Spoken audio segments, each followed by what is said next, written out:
Hi friends. So today I thought we'd paint these fun little wildflowers.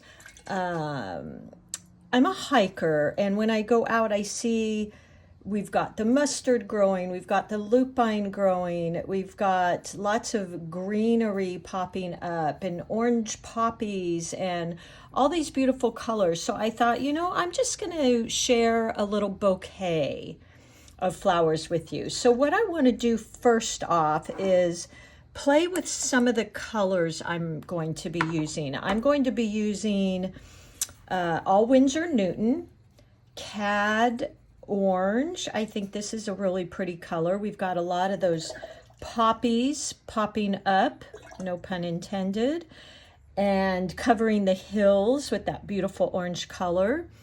And then I'm going to use this Cad Yellow, which is not like the lemon yellow I used for years. It's got a little bit more depth, I think, and richness in it. Today I am using my 8-round Princeton. Today I'm using the Neptune versus the Velvet Touch. Not a huge difference as far as the bristles. They do feel different. The Velvet Touch does have, this kind of soft texture to it. I love the Neptune brush though too. And this is the one that I typically will send you if you ask me for a link on Amazon. I really like this one. It's quite springy and it holds a lot of water. So I've been happy with it too. So the blue color I think I'm going to use is Winsor Newton Turquoise.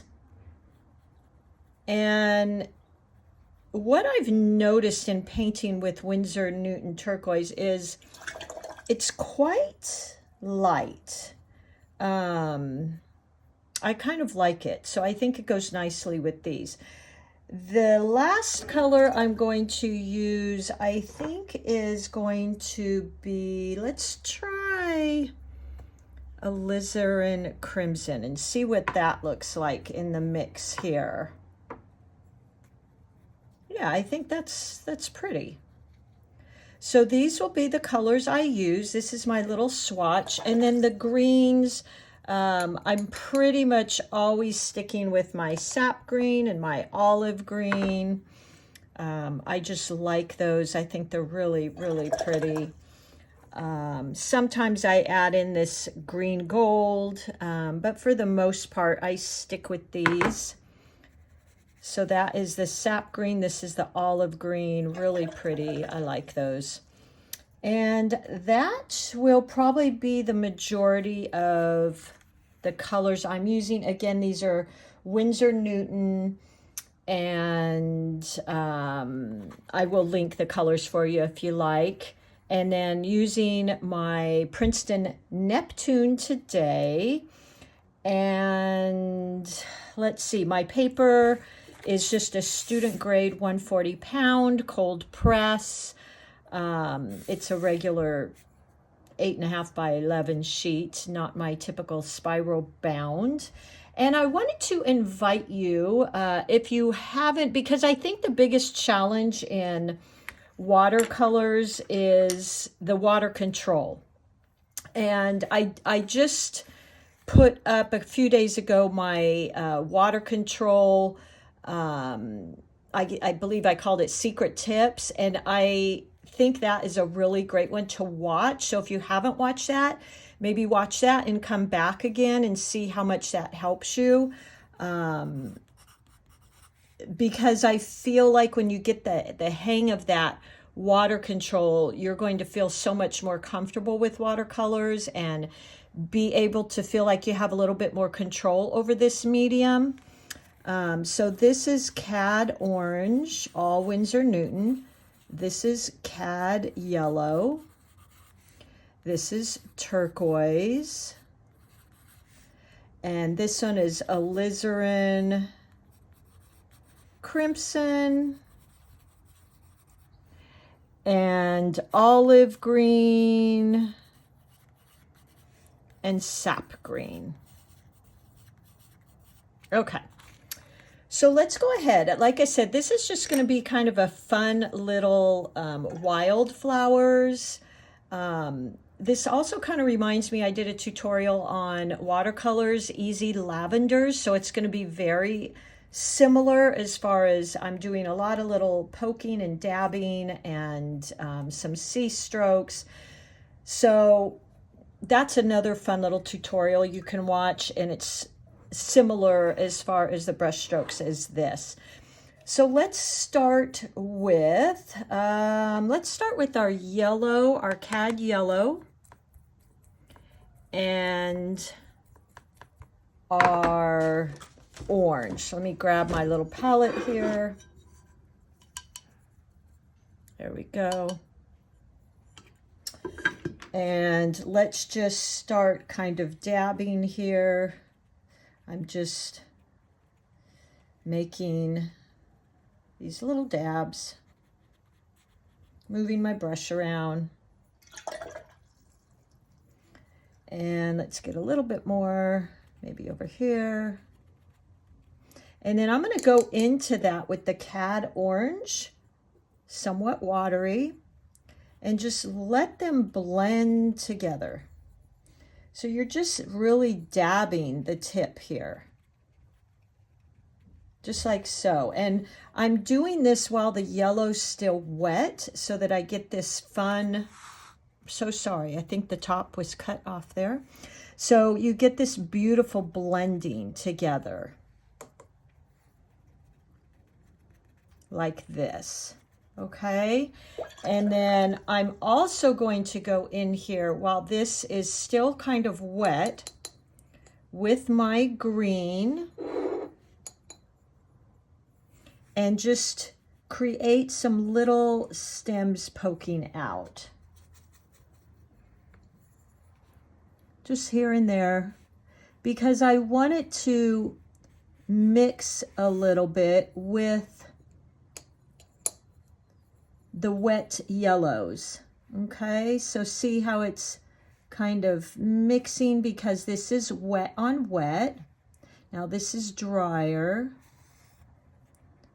so it's not mixing as much, but you get this beautiful blend of the yellows and the greens. Now let's go in and put maybe some reds in here, that alizarin crimson. So let me grab some of that. Just put it on my palette here. And this is a very kind of warm color, not so bright as the red might be. And let's dabbing. I'm just dabbing here, like maybe 5 little dabs. Okay. And just kind of putting these around, letting them peek out here and there. Just really playing with my brush. Okay. And then while this is wet, I'm going to go in with that green again and just create some little branches in here. Hold on, I'm looking for my pre-piece I did so I can kind of follow. Okay, so I'm drawing little leaves and petals coming down from these. Look at that. Isn't that pretty and fun? So you're getting this beautiful flow. I'm going to add a couple more of those red up above, like maybe coming out here. I'm just swishing and using my paintbrush like so, kind of letting it dance. Just like that. And then while it's wet, I'm going to go in there with the green and just draw some little lines, little stems coming down. Okay. Now let's go in with our blue, actually turquoise. And let's put some pretty little flowers coming out here. Just 1, 2, 3 strokes, 1, 2, 3. You could even do little dabs like this. if you want that. You know, really play with all of these strokes. Make it easy, okay? I'm gonna add some in here and there. Okay, just like that. Maybe add some hanging right here. I'm just dabbing. And then I'm going to go in while it's wet, and I'm just going to add in some of that because I want that to blend and mix with the wet colors. So again, if you haven't seen that watercolors, my Watercolors Easy Lavender, this is kind of similar. So I think the last thing I want to do with this is create some little greenery. So let's just have a couple of these pop out here. I'm just using the tip of my brush very lightly and just creating these little fun greenery pieces. And they kind of fill. I've also got a tutorial on simple and fun little flowers, and that one kind of just shows you some real simple little flowers as fillers, I like to call it. Now, I think what I'd like to do at this point is I'm going to go into some of this green with a little bit darker green and create some variation here, okay? Just like that.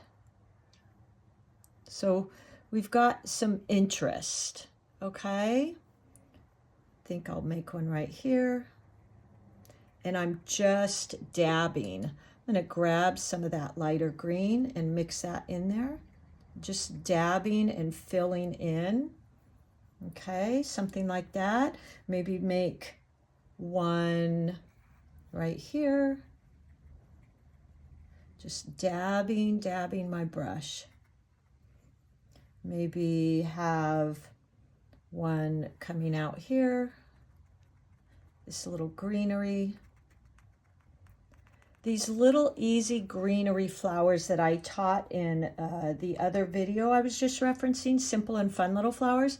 I share a lot of, you know, easy ways just to fill space in an interesting way in your watercolors. So you kind of can make easy watercolors and then create some filler in there. So this whole painting was just done by dabbing the tip of my brush, and I'm going to go in now and add in some darker values, which is, this is a lighter value. So this has more water than paint. So it creates a lighter value.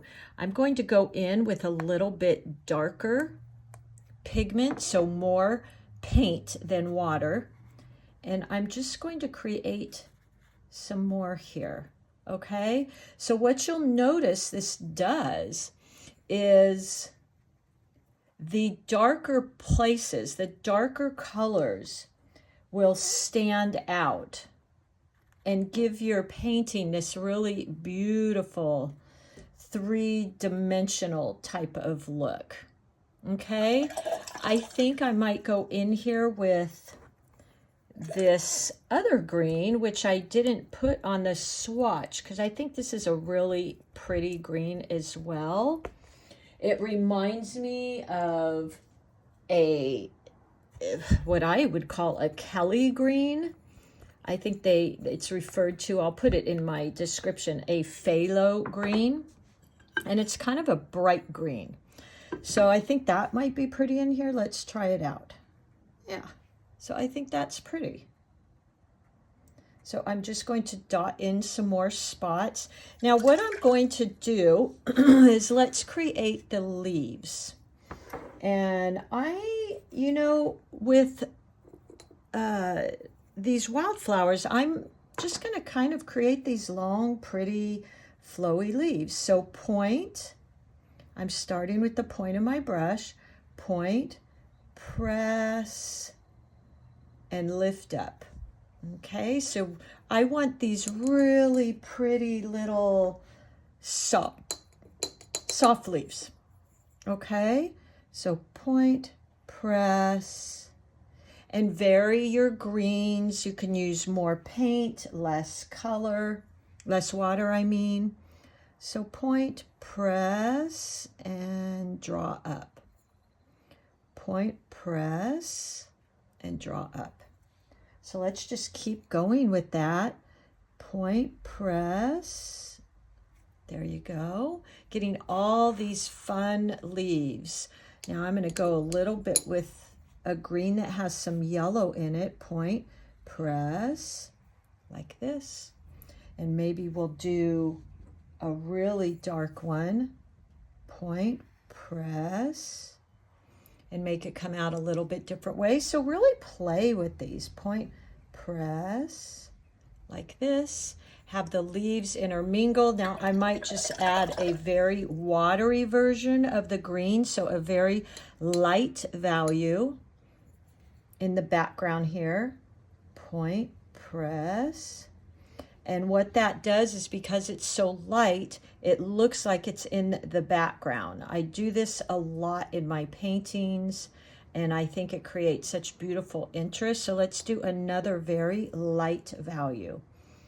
Point, press, and come up. We're going to sneak it behind this one, just like that. Okay, so when you've got this lighter value, it gives your painting all this depth and interest, and I think it's really beautiful. I feel like I want to stop here with this because I don't want to get too much into it. I might go in and add some deeper value oranges, which means I'm going to go into more paint than water, and maybe just dab in some little areas here and there. And what that again does is it kind of pops those out and makes them feel like they're in front, and then you've got others that are in the back, so you've got this beautiful depth going on. I talk about this a lot in my videos because it's an easy way to add interest to your paintings. If your paintings are looking flat, is play with the value of your colors. So more water is going to be a lighter value, and more pigment, more hue, less water is going to give you these darker colors, which are going to stand out in front. And then go back and look at those few videos I have. I think they could be really helpful. The wet on wet technique, which is, I think I called it secret tips, and simple and fun little flowers will help you get a lot of these fun little easy brush strokes. And then the watercolors easy lavender actually is similar to this, but of course lavender. And let me know if you have any questions. These are so fun. I came up with these little kits that I'm putting on Etsy because it's something I would have loved to have gotten from my teachers and mentors, is their behind the scenes work. So what you get in the kit is, and I really priced it well, I think, for my students. You're getting this original that you watched me paint, but the big piece is you're getting the swatch with all the colors. And then I don't have it in front of me, but I send you another sheet with all these lines and brush strokes and all my notes on what brush strokes you're using in this, and if there's wet on wet, I write that. So I think they've been really helpful for a lot of you, and I would have really appreciated that when I was learning. So I hope you enjoyed this little tutorial. I think it's very festive and springtimey and easy, and I hope you have fun with it and use your own colors here. Play with the colors that you like, and I hope to see you all soon. Thank you so much for being here. I'm a newbie here on YouTube, and I'm enjoying all of your stories and shares with me so much. And pick up my free little ebook too. That's also a good little reference. All right, everybody, have a wonderful weekend, and thank you again for being here with me. Bye-bye, friends.